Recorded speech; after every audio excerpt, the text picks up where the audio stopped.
Welcome to the Good Times I Share. Today we're going to be sharing with you a very simple, easy and tasty pasta Alfredo recipe. We hope you enjoy this as much as we do.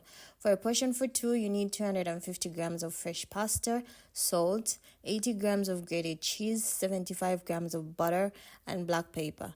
The first step to this recipe is you're going to get a nice big pot of hot water, add salt to taste, and you're going to put in your pasta to boil according to the time indicated on the package. Whilst your pasta is boiling, you're then going to get your cheese and grate it if it's not yet grated. Once that is done, you're going to get a nice big pan and put in your butter and melt it on low heat. When your butter is all melted, you're then going to add a scoop of hot water from the pasta pot and you're going to cook this together for 2 minutes, making sure to leave the heat on medium to low. Once that is done, you're going to scoop out the pasta from the pot when it's almost cooked and you're going to put it into the butter sauce, and then you're going to add another scoop of hot water from the same pot. Mixing this really well for about 2 minutes, and once that is done, you're then going to add your cheese.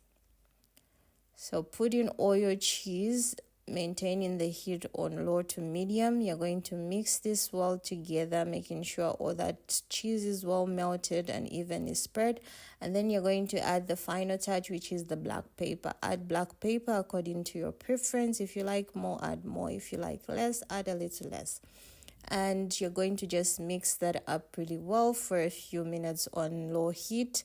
And once that is done, your pasta is ready. Buon appetito a tutti. Until next time, it's bye-bye.